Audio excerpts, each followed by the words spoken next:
Hello guys! For today's video, I'll show you my juice. As in, raw nga juice sa limonsito. So kay ato mang nakitaan ang juicer no sa ilawom sa cabinet, mao na siyang gitaya na siya guys.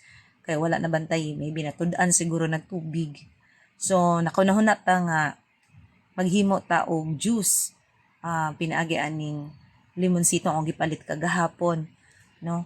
1 kilo ni siya nga limonsito. So, indot kaayo siya nga kanang idea. Nakita ni nako ang juicer kay aron makainom ta sa juice sa limonsito din ata maghiwa-hiwa. Yan, tanawa mo na ang ato ang unang hutong sa atong limonsito nga gi-juice. So, magbutang na pud tagbalik sa mga limonsito sa juicer. Yan.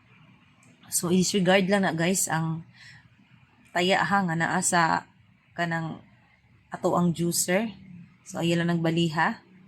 Kay, wala gina nabantay god, napasok sa ilawom, inya dayon mao na siya nataya. But ang iyang sud ana, wala gyud na siya naunsa. Way taya, kana ra gyud na taya. Mao na nga, kana punan pa na nato og limonsito. Yan, of course, ang atong limonsito atong kanang hugasan ng daan. Okay? So, naani siya agasanan sa juice sa iyang right side niya. Sa pika side niya kanang black color, anak pa din mabutang ang iyang mga waste. So, ayan. So, iduot na nato siya para mo-grind dito sa ilaw ang mga limonsito. So, sa ilaw anak guys, na siya yung mga marabitog blades. Niya, muna siya mutuyok siya, munang ang kanang mga fruits or anything nga imo ibutang iyang i-grind yan din magawas iyang juice diha sa right side. Ayan, tanawa. So kay gipang ubo man ta guys. So mao na nga nagbuhat aning limonsito. So very effective kay ni limonsito imnon.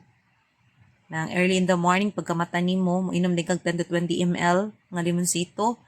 So, after 30 to 1 hour pa ka mukaon, dili gyud na siya maka-hyper.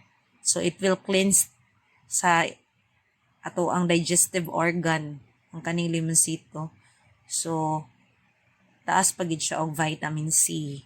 So, dako kay siyang prevention sa mga infections or mga hilanat or uban pa. So, that's all for today's video, guys. I hope you learned something. Inom lang tag limonsito. Ani kay watay kwarta pag magkasakit. Bye!